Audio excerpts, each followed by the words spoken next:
நண்பர்கள் அனைவருக்கும் வணக்கம். வானத்தில் நடக்கக்கூடிய நிகழ்ச்சியில் இந்த வருஷத்தில் நடக்கக்கூடிய ஒரு அற்புதமான ஒரு நிகழ்வு என்ன அப்படின்னா, மாபெரும் கிரகங்கள்னு சொல்லக்கூடிய 3 கிரகங்கள் குரு, சனி, ராகு, கேது பயிற்சி. குரு பயிற்சி, சனி பயிற்சி, ராகு, கேது பயிற்சி ஒரே வருஷத்துலேயே இது குறிப்பிட்ட ஒரு 2 மாதம் 1 மாதம் வித்தியாசத்துலேயும் நடந்திருக்கு. சனி ஏப்ரல் 29 பயிற்சியானார். குரு மே 14 பயிற்சி ஆக போகிறார். ராகு கேது மே 18 பயிற்சி ஆகுது. என்ன நடக்க போகுது? ராகு கேது பயிற்சி தான் இப்போ பார்க்குறோம். ரிஷபராசி அன்பர்களுக்கு ராகு கேது பயிற்சி எப்படி இருக்குங்கிறத நம்ம கொஞ்சம் தெளிவாகவே பார்க்கலாம். இன்றைக்கி ராசிக்குள்ளே இருந்து இருக்கக்கூடிய குரு 2ஆம் இடத்துக்கு வந்துட்டார். மே 14 அவர் பயிற்சியார். ஒரு 4 நாள்லேயே திரும்ப ராகு உங்களுக்கு 10ஆம் இடத்தோடு தொடர்பு கொள்வார்.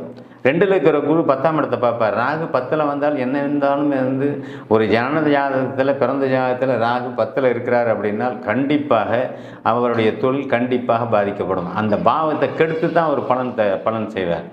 அதனால் ராகு 10ல் வருவது நல்லதில்லை என்றாலும் அந்த ராகுவை 1 வருட காலம் குரு பார்க்குறாருங்கிறது தான் உண்மை.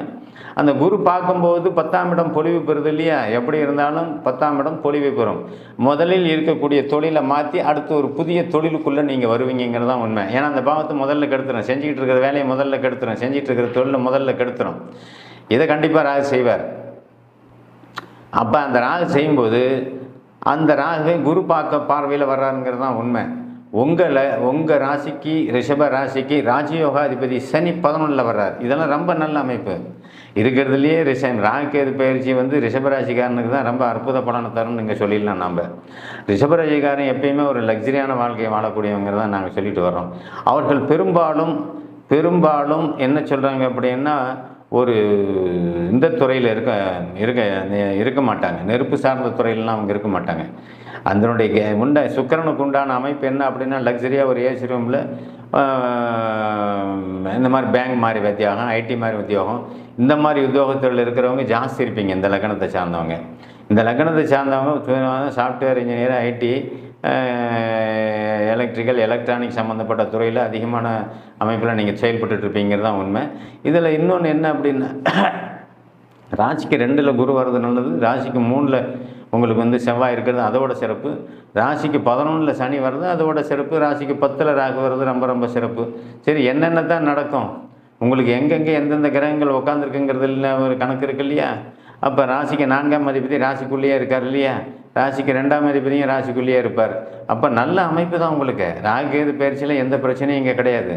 உங்களுக்கு குடும்பம் குதூகலமாக இருக்கும்.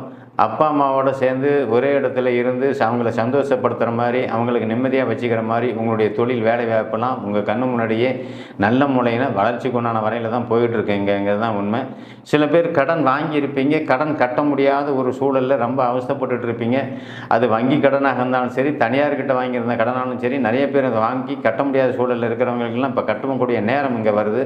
வீட்டு கடன் வாங்கியவங்களுக்கும் அப்படி தான், வீட்டு கடனும் அப்படியே பெண்டிங்கில் நின்றுட்டு இருக்குது அப்படிங்கிறது தான் உண்மை. அது நீங்கள் கட்டுற அமைப்பில் தான் இப்போ வந்துகிட்டு இருக்குது. எல்லா வகையிலுமே கடன் தீரக்கூடிய அமைப்பு, தொழில் கிடைக்கல அப்படின்னா தொழில் வேலை கிடைக்கக்கூடிய அமைப்பு, இது எல்லாமே நடக்கும். ஆனால் ஒரு 60 வயசு தாண்டினவருங்க ரிஷபராசிக்காரர்களுக்கு 10ல் இருக்கக்கூடிய அமைப்பு எல்லாம் இருக்கக்கூடிய நண்பர்கள் எல்லாருமே 11ல் சனி இருக்கிற ஒரு காரணத்தினால ரொம்பவும் எச்சரிக்கையாக நாங்கள் இருக்க வேண்டிய சில விஷயங்கள் இங்கே இருக்குது. உடல் ஆரோக்கியத்தை கண்டிப்பாக கவனிச்சுக்கணும். என்ன, பண விஷயத்தில் ரொம்ப உஷாராக எச்சரிக்கையாக நீங்கள் இருந்துக்கணும். ஏன்னா உங்களுக்கு தொழில் பாதிக்கும் இல்லை, உங்களுடைய மகனுக்கோ தொழில் பாதிக்கும். ஏன்னா 10ஆம் இடம் அப்படிங்கிறது உங்களுக்கு குரு பார்வையில் இருக்கிறதுனால உங்களுடைய பையனோ இல்லை உங்களுடைய குழந்தைகளோ பணத்தை எங்கேயாவது இழக்கிற அமைப்பு, இல்லைன்னா பணத்தை தொலைச்சிடுற அமைப்பு, நகையை தொலைச்சிடுற அமைப்பு, இது எல்லாமே கொஞ்சம் வரும். அதனால் கடலில் நகை மீளக்கூடிய அமைப்பு இங்கே வரக்கூடிய அமைப்பு இருக்குது. அதனால் ரிஷபராசி அன்பர்கள் எவ்வளோ வளர்ச்சி இருந்தாலும் இவ்வளவும் சிக்கலில் இருந்து இப்போ தான் கொஞ்சம் கொஞ்சமாக தயாராகிட்டு வரீங்கிறது தான் உண்மை.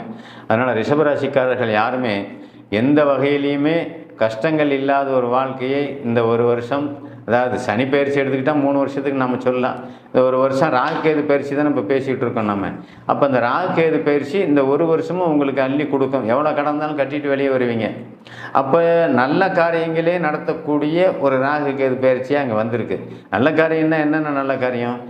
குழந்தைகளுக்கு கல்யாணம் பண்ணி வைக்கிறது நல்ல காரியம், குழந்தைங்களுக்கு வேலை வாங்கிறது நல்ல காரியம், குழந்தைகளை கொண்டு போய் ஒரு நல்ல காலேஜில் சேர்த்துறது நல்ல சுபகாரியங்கள். ஒரு வீடு கட்டுறதும் சுபகாரியம்தான். 4ஆம் இடத்து அதிபதி ராசிக்குள்ளேயே இருக்கார்ல, அப்போ ராகு திசை நடக்கிறவங்க கண்டிப்பாக வீடு கட்டுவீங்க. வீடு கட்டுற அமைப்பு கண்டிப்பாக வரும். குரு திசை நடக்கிறவங்களுக்கும் வரும், சனி திசை நடக்கிறவங்களுக்கும் வரும். வீடு எல்லாத்துக்கும் ஒரு பிரதான ஒன்று இல்லையா? மனிதன் வாழ்கிறதே வீடுக்கோசரம் தான். வீட்டு வசதி, வீடு வசதி இல்லைன்னா அங்கே ஒன்றுமே இல்லை. இப்போ யாருமே மதிக்க மாட்டேங்கிறேன். வீடு இல்லைன்னா அங்கே ஒன்றும் இல்லை. வேலையும் இல்லை, தொழிலும் இருந்தாலும் கூட, வேலை தொழில் இருந்தால் கூட வீடு வசதி பெருசாக இருக்கான்னு தான் எல்லாம் எதிர்பார்க்குறாங்க. ஆக ஒரு எதிர்பார்க்கக்கூடிய ஒரு விஷயமா இருக்கிறதுனால தயவு செய்து வீடு கட்டக்கூடிய அமைப்பு கண்டிப்பாக இந்த ரிஷபராசிக்காரர்களுக்கு கண்டிப்பாக உண்டு. அவங்க செல்வம் சேரக்கூடிய அமைப்பு இருந்தாலும் கூட கடன்லேருந்து விடுபட்டு ஒரு நல்ல வீடு வசதி அமைத்து குழந்தைகளுக்கு திருமணம் போன்ற வாய்களை பண்ணி கொடுக்குற அமைப்பு இருக்குது. சில பேருக்கு வேலை தேடி அலைஞ்சிக்கிட்டு இருந்தாங்க. வாலிப பருவத்தில் இருக்கக்கூடிய ஆண்களாக இருந்தாலும் சரி, பெண்களாக இருந்தாலும் சரி, வேலை தேடி அலைஞ்சிக்கிட்டு இருந்தாங்க. பணம் கட்டிட்டேன் சார், இன்னும் அந்த இதே வரல, 3 வருஷம் ஆச்சு நான் பணம் கட்டி அந்த பணத்துக்கு உண்டான வட்டி கட்டிகிட்டு இருக்கேன், பணமும் வரல, வேலையும் வரல அப்படின்னு நினச்சிக்கிட்டு இருக்க ரிஷபராசி அன்பர்கள் எல்லாருக்குமே கண்டிப்பாக வேலை உண்டு. வேலை கிடைக்கும். நீங்கள் பணம் கட்டியிருந்தாலும் கிடைக்கும், கட்டணுனாலும் கிடைக்கும். ஏன் அப்படின்னா உங்களுக்கு தான் இருக்கிறதுலேயே கிரகங்கள் அதிகமான சாதகமான நிலையில் இருக்குது. ராசிக்கு 11 சனி, ராசிக்கு 2 குரு, ராசிக்கு 10 உங்களுக்கு ராகு, குருவின் பார்வையில் இந்த அமைப்பு 3ஆம் இடம் வலுத்து நல்ல அமைப்பில் இருக்கிறதுனால நீங்கள் சந்தோஷப்படுற மாதிரி சில சம்பவங்கள் இங்கேயே நடக்கும். அதில் குறிப்பாக நிலம் சார்ந்த விஷயங்களில் வழக்கு கேஸு போட்டுக்கிட்டு அந்த கேஸு ஜெயிக்க முடியாத இந்த நண்பர்கள் எல்லாருமே நிலம் சம்மந்தப்பட்ட விஷயத்தில் ஜெயிச்சு உங்களுடைய வழக்கு கண்டிப்பாக ஜெயிக்கும். நிலம் உங்களுக்கு திரும்ப கிடைக்கும். இது எல்லாமே கண்டிப்பாக உண்டு. எனக்கு நான் மாத சம்பளம் இவ்வளோ தான் சார் வாங்குகிறேன், இந்த சம்பளத்துக்குள்ளே குடும்பத்தை நடத்த முடியல, குழந்தைக்கு பிள்ளைங்களை படிக்க வைக்க முடியல, ஒரு சில நண்பர்கள் குழந்தைங்களுக்கு திருமணம் பண்ணி வைக்க முடியல, இப்படின்னு புலம்புறவங்க நிறைய ரிஷபராசியில் இருந்தீங்க. சனி பார்க்குறாரு. சனி பார்த்தாலும் அவர் சுகத்துவ அமைப்பில் சுக்கரனோட இணைச்சி தான் பார்க்குறாரு, ராஜயோகாதிபதியாக பார்க்குறாரு. ஆக தொழிலில் நீங்கள் இப்போ நம்ம இவ்வளோ நாள் நம்ம பார்க்குறவங்கெல்லாம் யதார்த்தமாகவும் கேவலமாகவும் மட்டமாகவும் பேசிக்கிட்டு இருந்தாங்க இல்லையா அவங்கள வச்சு. அப்போ அவங்களுக்கு முன்னாடி நம்ம வாழ முடியல, வாழ்ந்து காட்ட முடியல. பணமும் பொருளாதாரமும் வேலையும் தான் மனிதனுக்கு மதிப்பு கொடுக்குது தற்கால சமுதாயத்தில். அந்த பணமும் பொருளாதாரமும் வேலையும் இல்லை அப்படின்னா நம்மளை பார்த்தா ஒரு மாதிரியாக பார்வையே வித்தியாசமாக விடுவாங்க, பார்வையே ஒரு மாதிரி நம்மளை வித்தியாசமாக பார்ப்பாங்க. அதுதான் உண்மையான விஷயமும் கூட. அதனால் பணம் பற்றிய புரிதலை கொடுத்து உங்களுக்கு பணத்தினுடைய அருமையை தெரிய வச்சு பணத்தை உங்களுக்கு கையில் ஸ்டாக் பண்ணுற மாதிரி சேமிப்பில் கொண்டாந்து நிறுத்துவார். அப்போ உங்களுடைய வாழ்க்கை தரம் எல்லாமே இங்கே நல்லா தான் இருக்கும். மேம்பட்ட பொருளாதாரம், மேம்பட்ட வாழ்க்கை, தொழில், வேலை, இதெல்லாம் கௌரவம், அந்தஸ்து, இதெல்லாம் பின்தங்கி இருந்த நீங்கள் இப்போ கௌரவம், அந்தஸ்து எல்லா வகையிலையும் நீங்கள் மேலே வந்துடுவீங்க. அதனால் ரிஷபராசி ஒரு லக்ஸரியான லைஃபு, லக்ஸரியான வாழ்க்கையை கண்டிப்பாக இங்கே கொடுக்குங்கிறது தான் உண்மை. அதனால் ராசி எப்படி இருக்குது அப்படிங்கிறது தான் இங்கே நம்ம பார்த்துட்ருக்கோம். முக்கியமாக ராசியில் முக்கியமான விஷயங்கள் எல்லாமே ராசிநாதன் எப்படி இருக்கார் அப்படிங்கிறது தான். ராசிநாதன் தான் உச்சத்தில் இருக்கார்ல. ராசிநாதன் வளர்த்துருந்தால் எதையும் தாங்கலாம், எதையும் பண்ணலாம். எத்தனை லட்சம் வேணுமாலும் கடன் வாங்க முடியும், எத்தனை லட்சம் வேணுமாலும் கடன் கட்ட முடியும். இன்றைக்கி இருக்கிற சூழலுக்கு இப்போ லட்சங்கிறது பெரிய தொகை கிடையாது, கோடிங்கிறது தான் பெரிய தொகை. லட்சங்கிறது பெரிய தொகைன்னு இன்றைக்கி காலகட்டத்தில் சொல்ல முடியாது. இருந்தாலும் அந்த கோடிகளை தொடக்கூடிய அமைப்பில் இந்த ராசிக்கார இளைஞர்களும் சரி, 40 வயசை கடந்தவர்களும் சரி, 60 வயசை கடந்தவர்களும் சரி நல்லாவே தான் இருப்பீங்கிறது தான் உண்மை. சில பேருக்கு முதல் சுற்று, 2ஆம் சுற்று, 3ஆம் சுற்று அப்படின்னு நீங்கள் சொன்னாலுமே இந்த 7 சனியினுடைய தாக்கம் ரிஷபராசிக்காரன அடுத்தது 7 சனி உங்களுக்கு வருது, இப்போ இல்லை.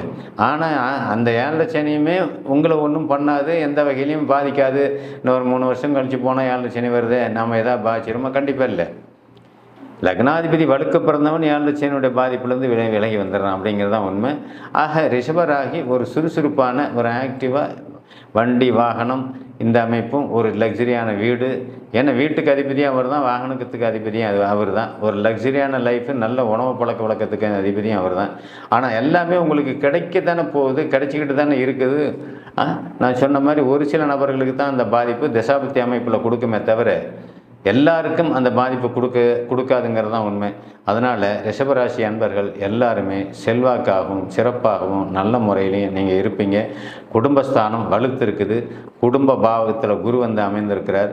2ஆம் இடம் அப்படிங்கிறது தனத்தை கொடுக்கக்கூடியது. 2ஆம் இடம் அப்படிங்கிறது குடும்பத்தை கொடுக்கக்கூடியது.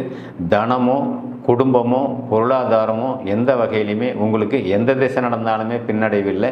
இதில் யோக திசைன்னு சொல்லக்கூடிய அந்த ராசிக்கு சுக்கிரன் புது சனி புதன் திசை வந்திருந்தால் இன்னும் அபாரமாக இருக்கும் அப்படிங்கிறது தான் உண்மை.